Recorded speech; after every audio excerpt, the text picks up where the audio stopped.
All right, welcome to the average Joecast number 9? I think so. Yeah, something like that. Somewhere in there. But anyway, we're here at Big Island Guitars and Music Supply. Normally, I would send a shout out to Spencer, but I don't have to today because he's right here. Right here. Right. This one's long overdue. This is what Joecast like 9 or something like that. 9 yeah. or 10. And we've always said we always mention Spencer in our other Joecasts and anything that we do rehearsals because this store right here he's the owner and proprietor of Big Island Guitars. And Spencer, thank you for allowing us to make noise in your shop. Man, no, thank you guys. You know, and it's funny because we always said that Spencer was going to be the first one, Joecast number 1, and we're 9 deep into it already.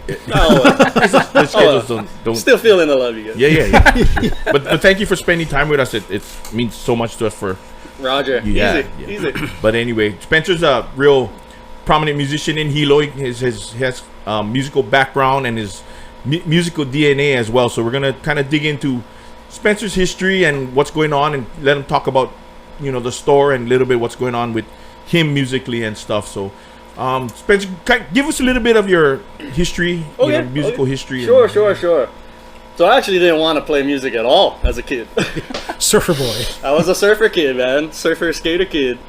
And I guess it was unconsciously trying to get away from what my parents do, right? My parents are Hawaiian musicians. And basically, I don't know any other job really that they did besides music, So I always wanted to kind of get away from that. So surfing was my escape. But surfing kind of led me to rock, led me to metal. Yeah. That kind of stuff.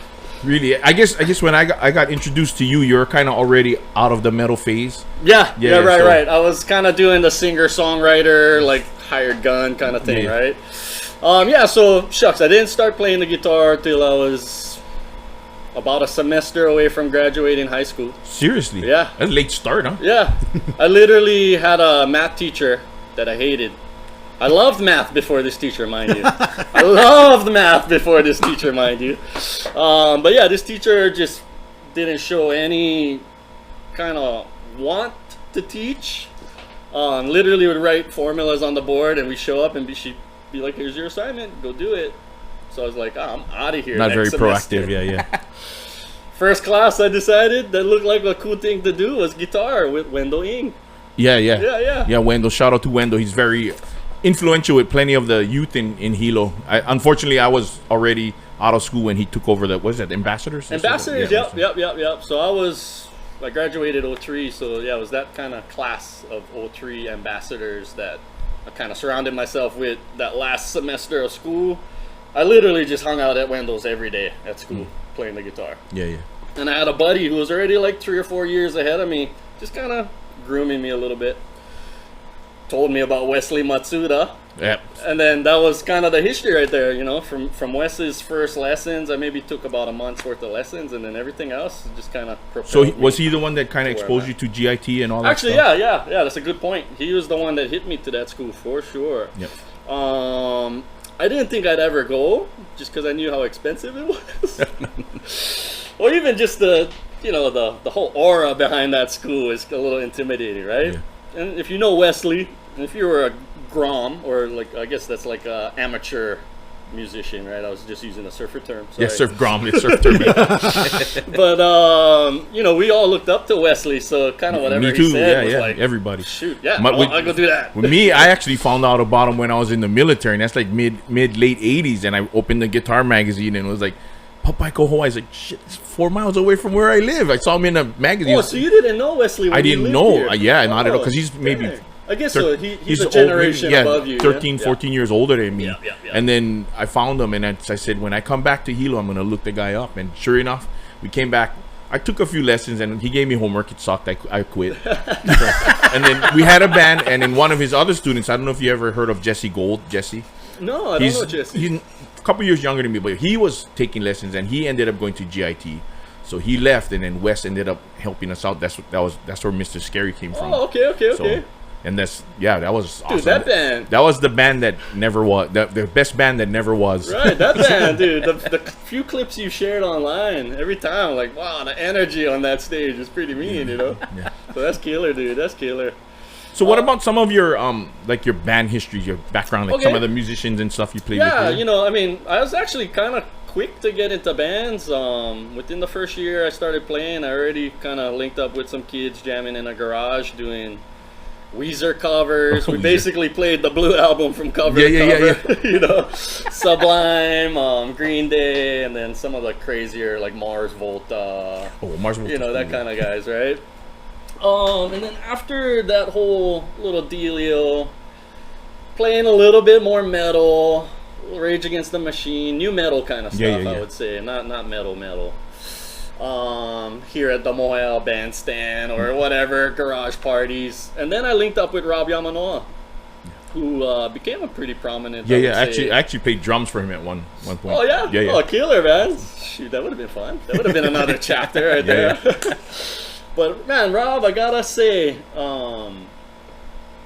probably learned the most I have as far as like just being a professional musician. Yeah. He's Probably being in that band. Yeah. I mean, don't get me wrong, MI was cool, but like real world application, that's like a whole nother thing, right? So, yeah, and I linked up with Rob before MI. And you know, we first get in the band and he's telling me, "Oh, dude, your bands, man." Your bands aren't up to pitch, man.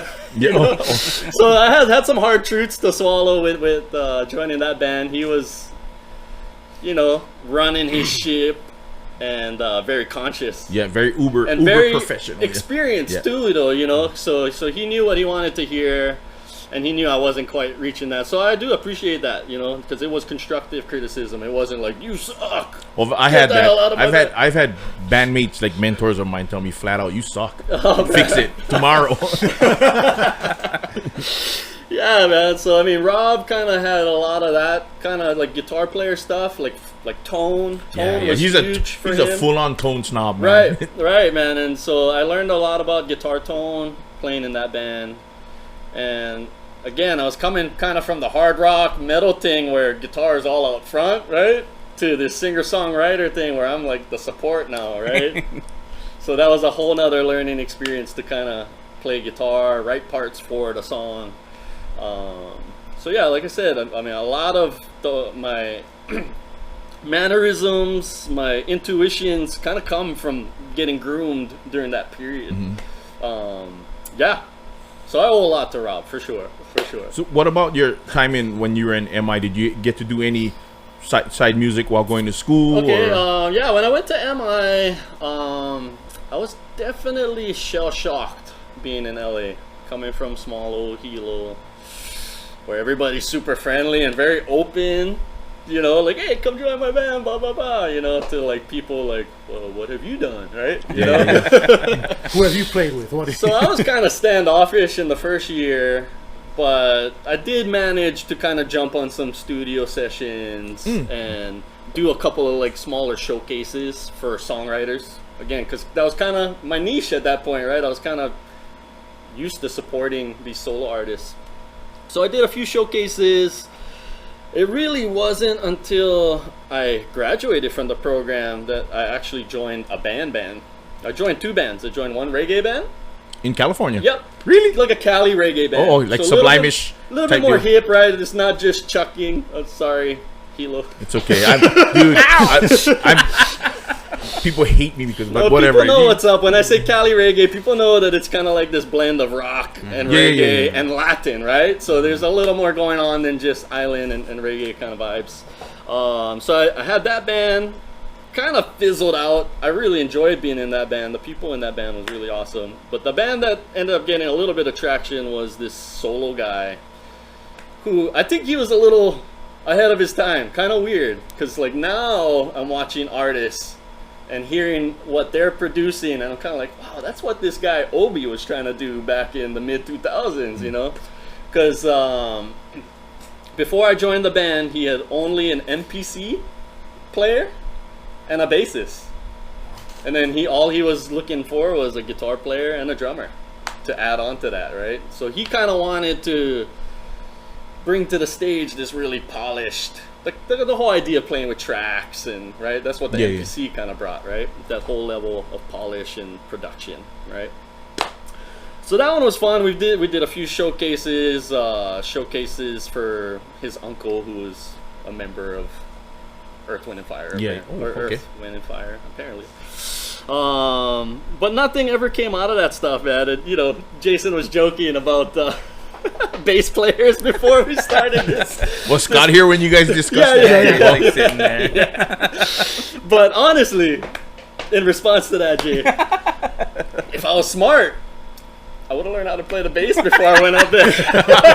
Right? You would have had jobs that you would have been Dude, I turning could down have worked. jobs. I could have still been working in Hollywood if I was playing bass. Never too late to change. But man, you know, guitar. What I discovered out in LA is just guitar players are a dime a dozen out there. Yeah. And if you didn't fit the certain look or the certain whatever criteria Whatever was they had happening put in at the front of time, you, yeah. you're usually out of there. And when I was out there trying to audition, so like MI was pretty awesome about trying to get you jobs and gigs, right? So they had these like calls, casting calls. But the whole time I was there, the in thing was girl bands. Serious? Getting a band of just all women. So Beyonce came to the school to audition, only girls. CeeLo Green, CeeLo, yeah, he came to the school, auditioned, only girls. Didn't Prince have females all at one time? Prince too. He didn't audition while I was there, but I think it happened before. Jordan Sparks, another person, all female band, man. So like I was just getting super discouraged. Yeah. The only audition I went on was a Selena Gomez audition. Oh yeah. And I made it to the second round, but ended up being like again, like I was just too old, which I was 25 at the time. Oh, 25 old. Oh my god. And you didn't have Definitely the right wouldn't look. fit in Hilo. That's for sure. Right? So crazy, right? The whole ageism is real out there, man. So they want these like early 20 prodigies. Prodigies was kind of what they were after. Yeah, they were like looking for really youthful players and like prodigies. It was crazy. So what did you, aside from like the theory music part, there's like a curriculum for business as well. Oh, sure. Yeah, and is that what you went for the theory part or everything, that was it? Yeah, man. I mean, literally, I didn't really know what I was getting myself into, honestly. Just hung on for the ride. Yeah, pretty much, man. Pretty much. It was like this. One of my teachers said it the best out there. Some of this stuff you're just never gonna get until you work it on stage for a few years, But anyway, so I would say the harmony and theory part of things was the stuff that really got me to another level. Because then I was able to communicate with people. You speak the language. I was able to put labels on things I kind of already knew, but didn't know that there was a name for it. But yeah, being able to speak the language, learning how to subdivide really weird, intricate, syncopated stuff. You're already speaking Chinese to me. Right, so, a lot of that stuff just really solidified my skills, I would say. It just helped put like a sheen and a polish to everything. Because then I had confidence going into my situations. Nope, this is what it is. And I know you do like theory, and I know you do like luthier work here. Is that something that you kind of learned up there as well? Not really up there. So when I first got it really started from the beginning, man. My first guitar, what did I do when I first went home? Route it out. I took that thing apart. Yeah. Every screw and bolt and piece that could come off, I took it off. And then I put it back together. And you still left over with a handful of screws. I managed to put it all back together without having any leftover parts, man. I gotta be proud about that. But nah, man, I've been a tinkerer since the beginning. Man. And then what was funny was I linked up with Brandon, who owned a music shop at the time. Very soon after I started playing, I started playing when I was 17 and I was working for Brandon when I was 19. So being in his shop, You learned a lot. Learned a lot as well. That's kind of where I started getting into swapping out pickups and electronics and things like that. And then I also got into kind of swapping necks off and all of that at Brandon's shop. So I definitely owe Brandon a lot for the whole repairs and just my overall musical gear knowledge. Definitely, that was a huge experience. That's a good segue because now you kind of, for the people that don't know, you bought the shop from him or you took over the shop. I'm not sure what. Pretty so kind much, of tell us what happened. Okay, yeah. If you want to get Oh, get into before you go in, and was you were Scott was there when Brandon was there, right? Yeah. So you guys kind of met through. Through Brandon, Yeah, through Brandon. Yeah, as far as Scott, me meeting Scott, it was actually like more like I was visiting, I think, because you had started working for Brandon after I had already left, yeah. So I was just visiting, and I popped into the shop, you know, because that's what we do, right? As guitar players, we're gearheads. we cannot help ourselves. We gotta get to the nearest gravitational music shop, pull. You know? Yeah, dude. I think I see gear. Where's gear? You know? But so yeah, you know, I just rolled into the shop, expecting to see Brandon or I don't know who I was expecting to see, honestly, but Scott was there, you know, and that's how I got to meet Scott for the first time. But we didn't actually really start working together when I moved back. Yep, when I moved back when did I move back? 2013? Something like that. Something like that, right? Shucks, 2013. Yeah, so when I moved back, Brandon was already kind of sort of trying to sell his shop. Yeah, he wanted out. He just wanted out at that point, and he just wanted out. He had a guy kind of saying that he was gonna do it, and then basically Brandon got effed big time. You guys, like, this guy's saying, yeah, the down payment's coming, and then one day Brandon shows up to the shop and nobody's here. Nobody's here. So Brandon called an emergency meeting, and that's kind of when I started getting to know Scott a little better, was when Brandon reached out for help to save what was left of his shop at that point, because he had already transitioned himself into working with kids at the elementary school, doing gigs over in Waikoloa, so he was kind of strapped for time. He didn't have the availability to be running the shop, so he knew I was back, called me back in to kind of help run things. And about the time that you came in to visit, though, at that time you were kind of thinking about possibly moving back already, right? For sure. I was already kind of burnt out with LA. Too many closed doors, and just not enough opportunities for myself, you know. And I was out there for 5 years. 5 years and 1 day I was out there, including school. That the 5 year time. Yep, the whole time school was in there. Let's see, so. While I was out there, I went to MI. It was a 2-year program. I did the band thing for about 6 or 9 months after that. When that whole thing fizzled off, I went back to school. I went to one of the community colleges, and I joined a recording arts program and a classical guitar ensemble when I was over there. So just kind of trying to continue the education, defer the student loans. Yeah, smart. But smart. you know, just keep educating myself within these things, because I knew this stuff wouldn't be available to me when I came back here. You know, so basically, I mean, what it comes down to is Spencer really ended up saving the shop, and you know, it transitioned into what it is now. Yeah, short story.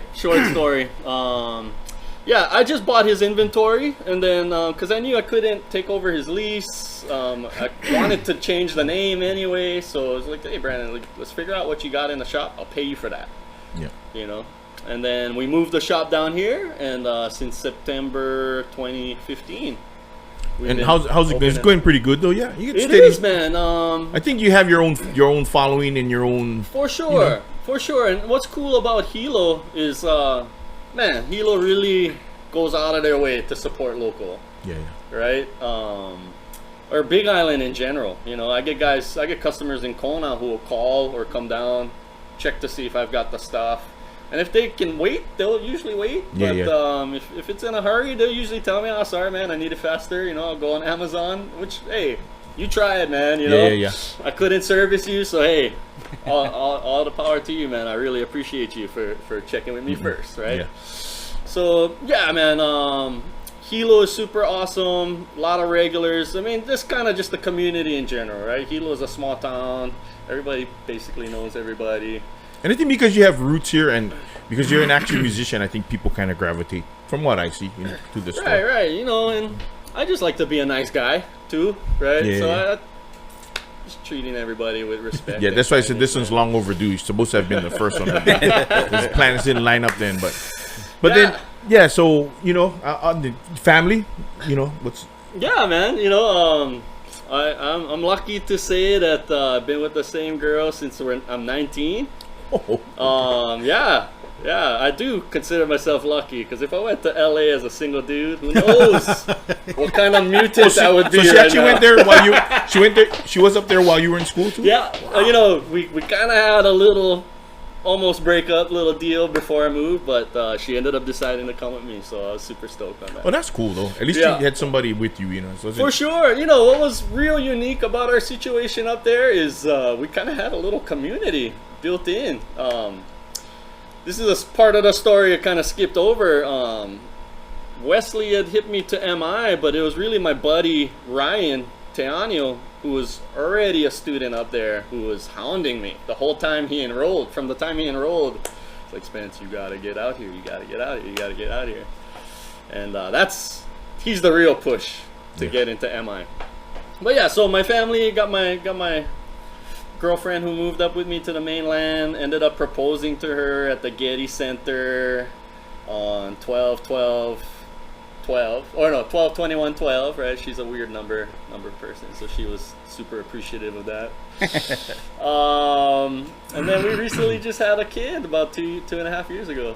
Yeah, my little Eleanor. she's a celebrity in herself because you see your post. She's like, Yeah, man, no, totally, man. You know, I got my customers. They're always,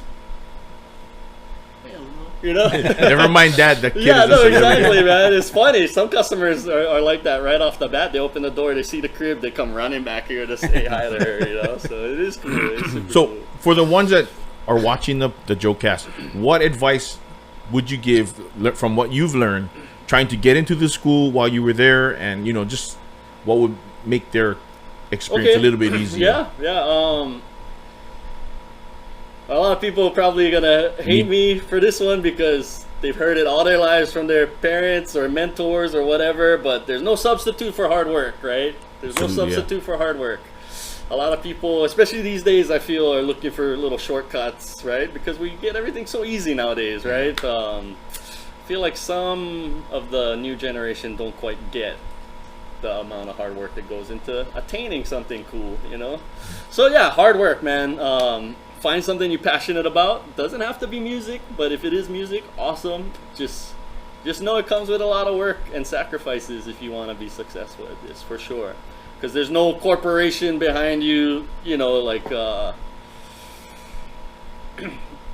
giving you the steady paycheck. You know, as far as like what I do, all of my money is, I'm responsible for all of the income that comes in a way, right? With the help of Scott, because he helps keep the store open and, you know, Keep me from burning down. but really it's a lot of work, man. It's a lot of work. It's a lot of hustling, but it is definitely worth it because it's something I'm super passionate about. Yeah. So find something that you're passionate about and just work your butt off. That would be my advice. Now, when did the whole Beyond Paradise thing? Okay. I was just about to segue into that. I read your mind. Yeah. So for some of you that don't know, I'm in a top 40 band named Beyond Paradise. What's really cool about the band is everybody lives in Hilo. Everybody, pretty much born and raised in Hilo, actually. Everybody in the band. So I get a text message from Ace Loftmiller. He's basically the MD of the band leader extraordinaire. Saying, hey man, I heard you're back. Are you playing with anybody? No, why? What you got, right? It's like, well, I just played a corporate gig and it seems like the top 40 band is the way to go if we want to maybe make some money doing this, you know? So I was like, oh man, you know, honestly, dude, I was ready to just go work for FedEx already, but yeah, you got something? Let's do this. So man, a week later, I show up and it's me, Ace with a cajon. I have an acoustic guitar, and Ace actually hasn't mentioned this because he recently gave a history of the band, but he left out one person, I think. He left out Avery Reese, Who was drummer. originally the vocalist tapped for that band. If any of you guys know Avery is a freaking powerhouse. Like, that guy can be singing Journey, Don't Stop Believe in the original key, no problem, right? So yeah, it was me, Ace, and Avery learning pop tunes in his little studio area. And, you know, slowly but surely, we found all the right fits to fulfill the band.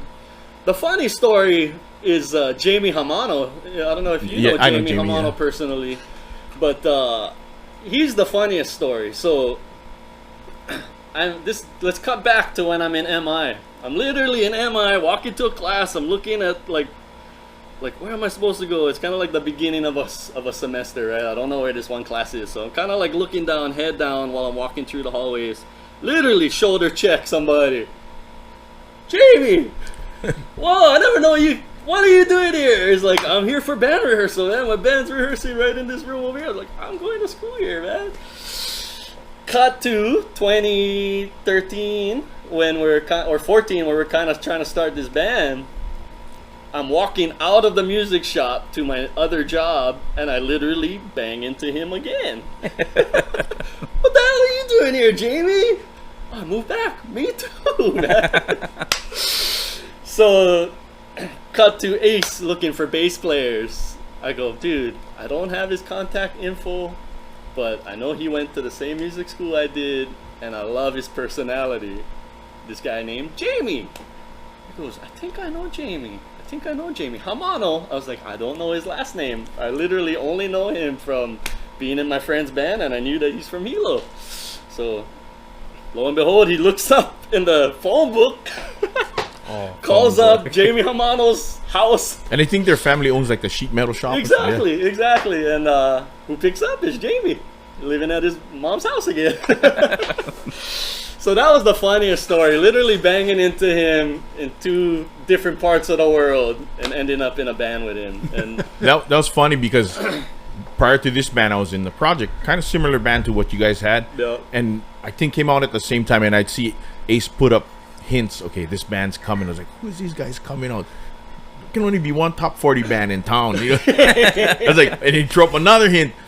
Stay tuned. And that's how you promo. You know, you promo. And the next thing you know, you see pictures of the band. You know, I think you guys were wearing like your suits or whatever. And I think you guys had already changed. Avery wasn't in the band. Right, I think it was Chris. Yeah. So I was like, wow, who is these guys? And praise God, you guys are a convention band and not on the same scene as us, because we'd be out of work right now. And I always tell everybody, sometimes jokingly, if you guys see it, it's just a joke. I said, yeah, we're the best band not named Beyond Paradise. That's hilarious, man. But you can't compare the two because I guess it's two totally different things. And I think we both have different goals too. You know what I mean? I think like just the name of your guys' group shows that too, right? Like you guys, this isn't the only thing you guys do is music, right? You guys have daytime jobs and other commitments, right? Right. Where the Beyond Paradise thing was like, let's try and make this full time, right? Yeah.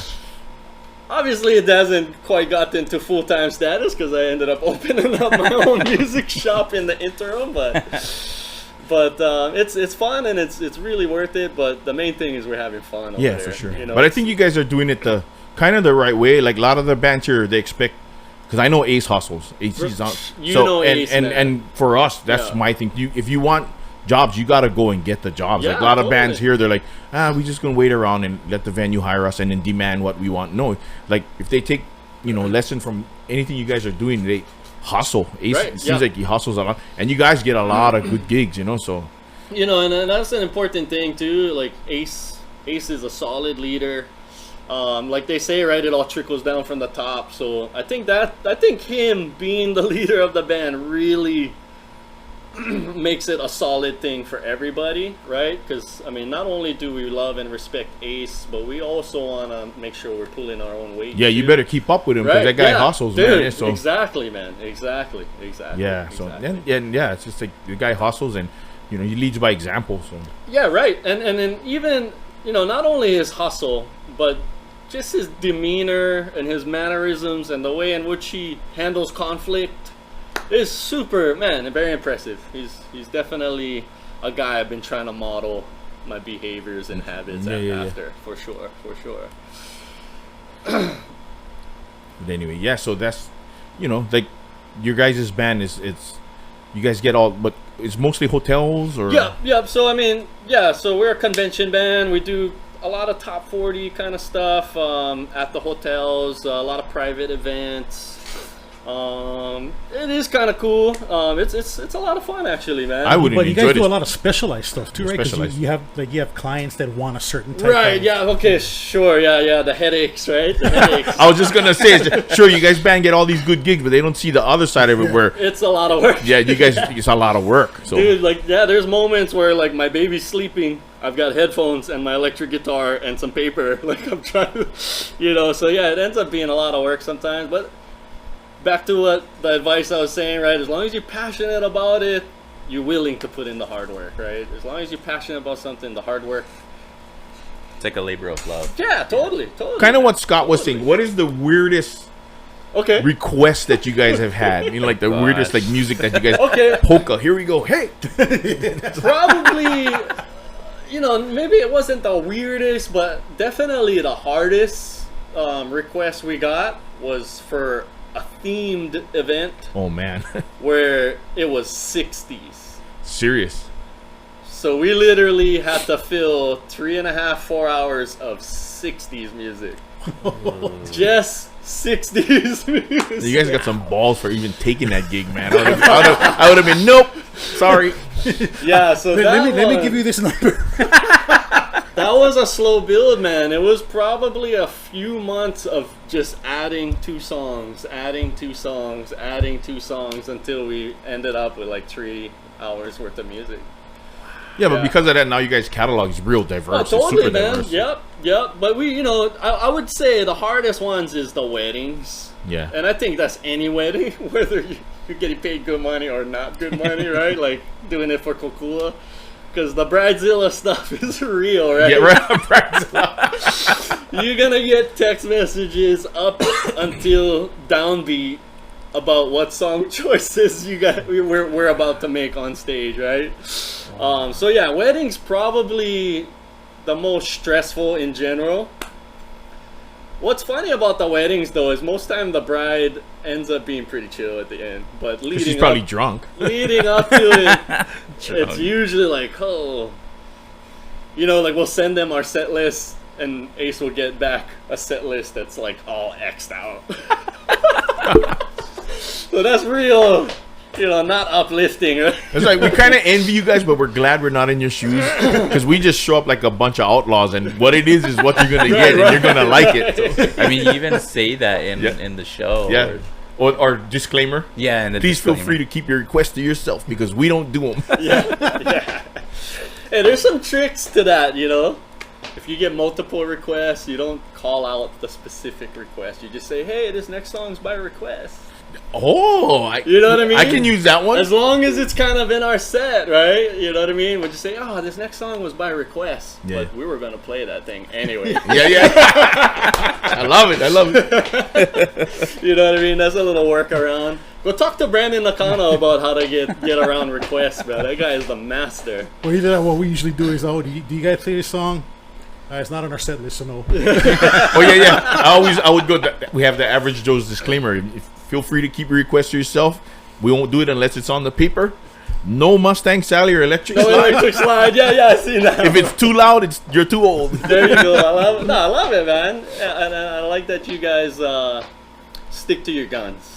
You got to. You got to. We catch heat for it, but for what I think it's mostly in Hilo where the community is small. But outside of Hilo, people don't realize that our reach is huge. You know? Yeah. Maybe not so big, not as much as you guys, because you guys get the hotel gigs and conventions. But we get people and fans from all over the world. No, man. I mean, I would say where you guys excel at, and maybe our band doesn't, is rock.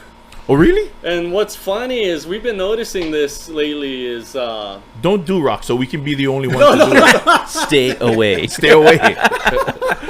no, we were noticing this year because a lot of the age group was like in their late 30s, mid 30s to like mid 50s, right? Where everything before that was like a little older group, Yeah, dad rock. Right. Or, they're like totally happy with Earth, Wind, and Fire, James Brown, all that kind of stuff.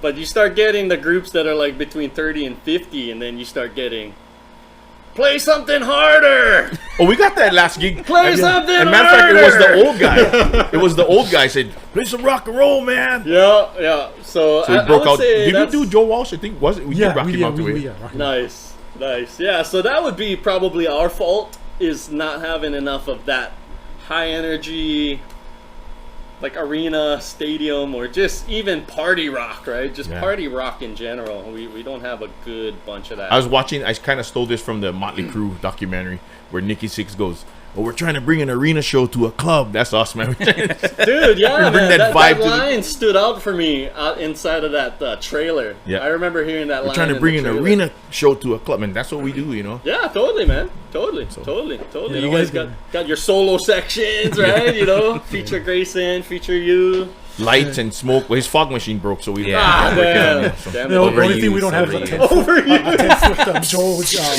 mascot or something, right? Our show is so Spinal Tap. It's not, but people dig it, man. Like I said, good or bad, it's an experience. It's just- Hey man, the main thing, you're having fun though. You know, Yeah. you guys are having fun. You guys are, you know, getting the energy. That's why that I you need from would the- be fired from the you team. guys' band for the first day. 'Cause I faked my way through everything. First note, gone. That's all of dude. Like I see you writing on your charts, and we're like, oh, no way. For us, it's like simplify it. The best way we know how to play. Wasn't it you that said it, or was it Grayson that said, "Oh, Grayson, average Joe"? Yeah, you hear songs that you hear songs that you know but won't recognize. Yeah, we're a band that does a bunch of popular songs. You won't recognize a single one of them. And people dig it, you know, because I think the name was perfect, and we make light of, this our, flaws, and people, we're not uptight on stage, and people dig it, you know. Right. Yeah. And we get haters for being a bunch of goof off studios. Like I said, as long as you guys, big smiles on your face up there, I think it doesn't really matter what anybody. And how else many is times, saying. like, we've hit the wrong spots in songs, and we just look at each other like, Whatever. Yeah. Count down again. 1, 2, 3, 4. stop the song, stop the song. The only time I'll stop a song, like it's kind of planned. If we play a dance song and they aren't dancing, I'll stop and say, wait, and act like we stopped the band. Are you guys gonna start dancing or what? And we'll start the song and they get up and start dancing because they feel guilty. nice. They feel guilty they're not dancing. But anyway, Man. your shop, what services does it offer? You can. Yeah. I don't know if you're allowed to talk about some of the dealerships you're with. Yeah, for sure. I can be totally open with all this stuff. I'll bring the instruments up. What's that? I'll bring the instruments up. They all van affiliate with it. Model them. Yeah, so I kind of opened up this spot in 2014 September, or 2015 September. This will be my 5th Christmas season. It's mostly a guitar shop because that's what I know the most about. The first brand that really kind of solidified us, I would say, would be Seagull and Godin.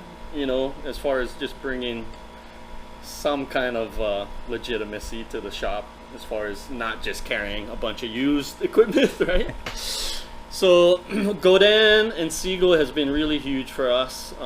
They make really exceptional acoustic and electric solid body guitars, and then some hybrid stuff too. Solid body acoustics that are made for the stage that kind of gets rid of feedback and gives you crisp, really exceptional plugged in tone. Other brands that I'm carrying, excited to be carrying Jackson guitars. I'm excited that you're carrying. As an 80s rocker, right? Jackson and Charvel, that's like some mainstays, and they've been making some killer moves in the last year. Really dwindling down what they offer, but offering really good quality. They're not spread as thin as they used to be. Charvel is. Jackson still offers a ton of models like they always did. But with some new killer finishes, and with the rise of a lot of these gent and progressive and alternative bands, who a lot of them use Jackson. There's some really cool signature artists with Jackson and Charvel. Guthrie Govin being a Charvel artist. Gus G. I think Gus G's Gus G. Yep, Gus G. Misha from Periphery. From Periphery. Yeah, Misha from Periphery has, probably the most killer finishes out of the whole Jackson line. His guitars are sick. I watched his rig rundown and I was drooling from start to finish. Dude, the finishes that he picks on his guitar is just like, I just want that thing, man. I don't even play that kind of music as I want it. Also, we've been bringing in this company Tajima, brings in real affordable style Fender style guitars, F style guitars, at a reasonable price. Most of them are under $200. And that was pretty huge for the shop. Very last year. huge, man. Because we lost Squire in the transition from Brandon to me.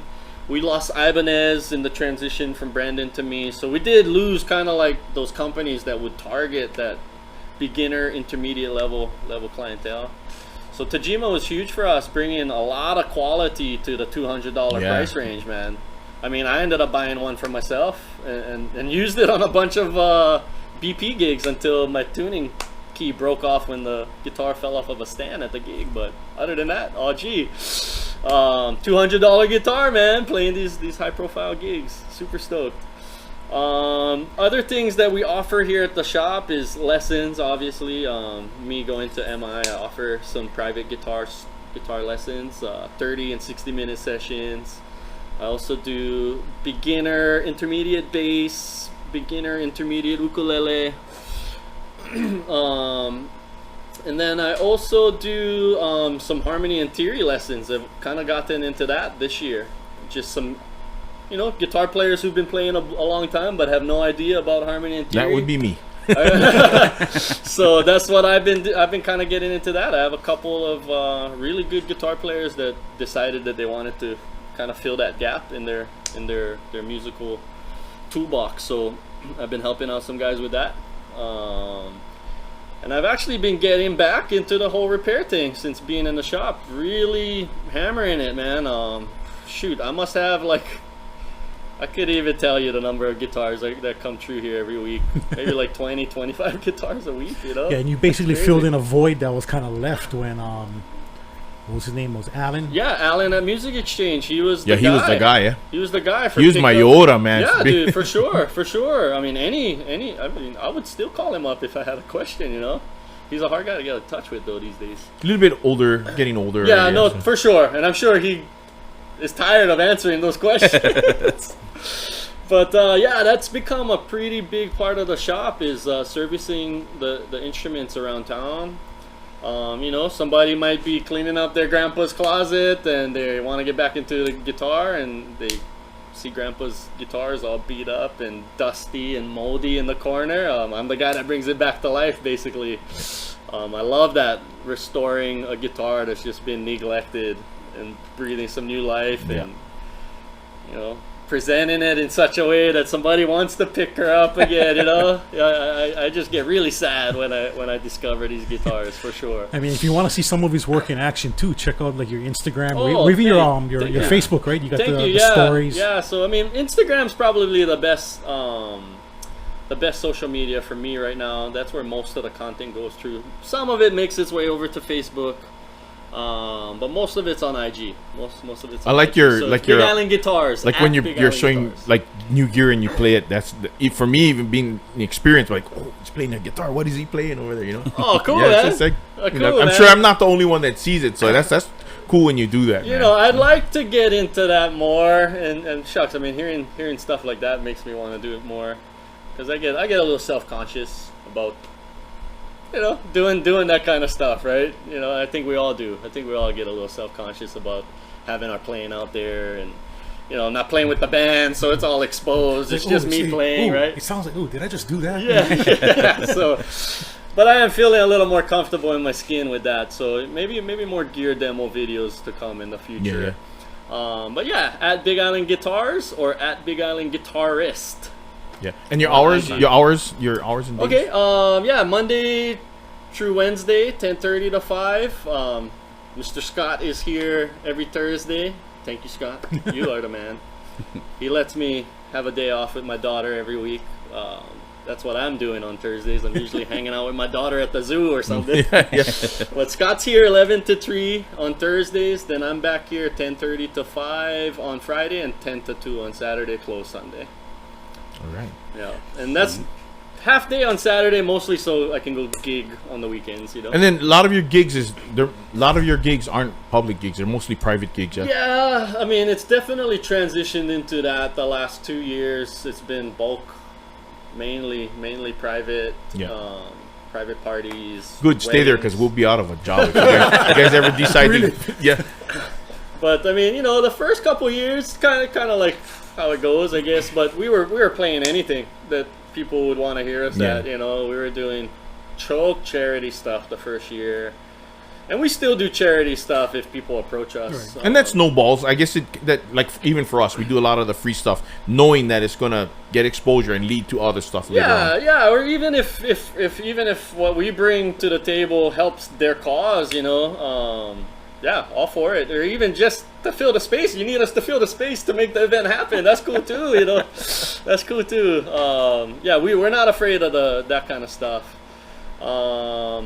We did the whole Aulea a couple times. That was a pretty public one, but again, they don't really like alternative music all that much, it seems. So if you're not playing reggae, usually you're not playing that stage. Right. Yeah. So Even for Mohill, we're pretty diverse, and we literally got to beg to get in, and we still don't get in. It's like, Yeah. but whatever, Right. No, No, and shoot, we've been grinding for 3 years now, and we didn't need any help. I mean, we bust ass enough to where we're busy all year. Yeah. and people will see us. Right. Yeah, anyway. Right. You take the gigs you want to take. Yeah. Yeah. Yeah, but for whole Aulea, I've been actually helping out Brandon in the Hawaiian stage in the Palace. So that has been a blast, actually. I get to man the board. I Yeah. get to set stuff up. And So is your pretend mom like still I'm active in the Palace yet, or no? My mom, she's not too active in Hilo these days. Oh, She seriously? lives in Waimea now. She's got some steady gigs over at Hapuna Prince. And she don't need you to help her. That's another story. She's been asking me since I moved back, honestly, if I want to, because I could literally make a pretty solid living just playing guitar in her band. Backing her but up, yeah. Fortunately, Mom, it's not where my heart lies. You're sticking to your guns too. It's not the music that makes me wake up in the morning, I'm sorry, guys. I'm a terrible Hawaiian. I know. I gotta share this story because I think I don't know if you're doing a wedding or something, but he had to. There were some Hawaiian songs he needed to work on, and I was off, and I came into the store that day just to hang out. I don't know if we were rehearsing that night or something. Maybe that's why I came in, but he was learning these 2 songs, and it was so dreadful for him having to practice It's like these pulling songs. teeth for me, man. I just cannot. I don't Better know hope what your it mom is. never sees this Joecast. Oh man. or are you in the open about how you feel? Oh, I tell her that it's just not my thing. It's just not my thing. What's funny is one of my mentors at the music school, man. This guy Vadim, shout out Vadim. If you ever see this, that would be amazing. He, at his recommendation, he recommended that I learn my native music. He said But that'll is make he you. was he the guitar player in Earth, Wind, and Fire? Yeah, The Russian dude. the Russian dude. Kind of So- husky guy like me, Russian So dude. did you see the live with Chicago DVD? Yes. He's the guy with the blue jumpsuit. Yes. Yeah. That was my. The guy with the Les Paul? That was my sensei. I was like, wow, the only white guy in that band. Bro, but he's a brother. Yeah. yeah. That guy's a brother. Just listening to him He play, I was got like, so oh, he much plays soul. like he plays like one of them. Even when he talks, bro, he's got so much soul. that He guy. probably got more jive than the other guy. Dude, this guy gave me a story at one time in our lesson. He's like, yeah, man, let me tell you about the time I jammed with George Benson. Okay. What? You jammed with George Benson? But his point was George Benson knew every song possible. He's like, dude, I couldn't stump this guy. I was calling tunes from Broadway musicals, and George Benson's like, hey, 1, 2, 1, 2, 3, 4. And it kind of reminds me of Bruce Marshall, where he was taking lessons from George Benson, and Right? to Bruce it was kind of like, okay, well, I'm taking lessons, and he didn't realize what he was in. Well, Bruce comes from a different time. Our friend Bruce, he's like in his 60s or 70s, maybe even. 60s, I think. 60s, right? So he grew up when vintage guitars cost only $200. Vintage guitars weren't vintage. Yeah, weren't vintage yet. So I could see him getting surprised by, oh damn, that was George Benson teaching me And, guitar. well, in fact, he had actually met Al Di Meola, I think, during my that gosh. time frame when Yeah. Al was just coming up. Ridiculous. Well, Bruce lived in New York, or frequented New yeah. York, so that makes Because he was sense, in the man. Baltimore area. So, Right. So yeah. So what was his premise to tell you, like, to learn your Okay. people's, like, what did that? his idea was that would just make you a better musician. Oh. And I think his thing was just, and I can kind of see that because I get very shy around Hawaiian musicians. Like, I'm not confident at all around Hawaiian Well, musicians. it's not your vocabulary. No, That's, totally, basically- man, yeah. totally. So I can kind of see that maybe grounding me and maybe giving me more confidence in general. Because I Okay, would yeah. say, next to some really heavy jazz stuff, Hawaiian music would be that low as far as like my choice to play. You know what I mean? Like, and it's just My brother. and it might just be for lack of trying, you know. Like, I just never tried to learn Led Kaapana licks or Hui Ohana licks or Israel Kamaka Viva Ole songs. You know, I wanted to learn Blink 182. Damn it! I wanted to learn Sweet Child of Mine. Right? I wanted to learn freaking from Bohemian Rhapsody. Right? Wayne's World was huge on my musical taste, man. So yeah, I still get a little not disheartened, but yeah, I definitely am not confident around some Hawaiian musicians. So I can see that really giving me a sense of confidence. You know who gets it and always blows me away every single time I watch him? And I'm gonna shout him out if you need me to edit out whatever. Doug Espejo. Have you ever seen him? Yeah. He plays with everybody and he gets it. Yeah. It's like he sat in with us and like he's not put it this way. He's the only one we'll invite, knowing that he'll make the band better. You know, Yeah, actually, that elevates the he band. elevates the band. Well, and then with Dougie too, there's no drama coming with None. Dougie. And then I watch him It's with just I watch him pure at good times, with right? Bamboo doing their like contemporary Hawaiian. Just fits right in. Nope. It's like nothing. You know, Dude, it's like Doug has always been that guy because, like I said, I worked for Brandon for like a good few years. So Doug was a frequent customer over at the shop, and you know, he'd just pick up any guitar and make it sing. sound like him. You know, it's like That's true. that guy has a tone of his own. But It's like, yeah. you know, like he would take like this Lauren guitar that sells for $120 and make it sound like a Killer Martin. You know, it'd just be like, let me try the guitar.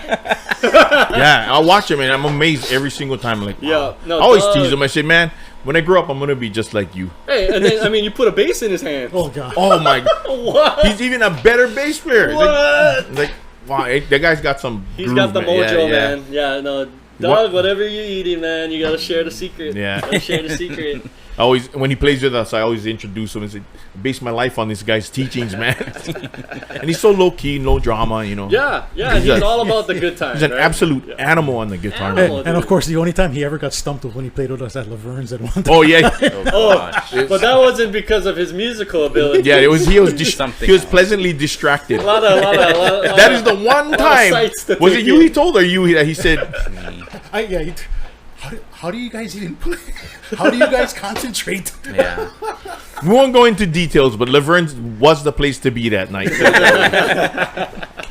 What is the code name? There was the North Carolina. the infamous Carolina gig. North Carolina gig. They were all from North Carolina. That's All why. right, the bridal party. We stumped him, not musically, but we stumped him for sure. I've never seen him put his guitar down mid-song, like, I can't concentrate. Oh, I'm did like, you- whoa! The look on his face was priceless. Yeah, it was He's just like, I give up. yeah. That's what you get at a Joe show, everybody.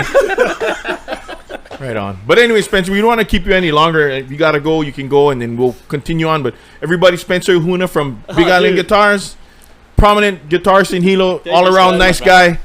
Thank Spencer, you, thank Jay. you Thank you. for miss you, allowing buddy. us to Oh, man. use Yeah, your thank shop you, to Mr. make Ryan. noise. And And let me just say that I mean seriously, this is your one-stop shop for anything music. absolutely, And it's not because I work here, but it's damn.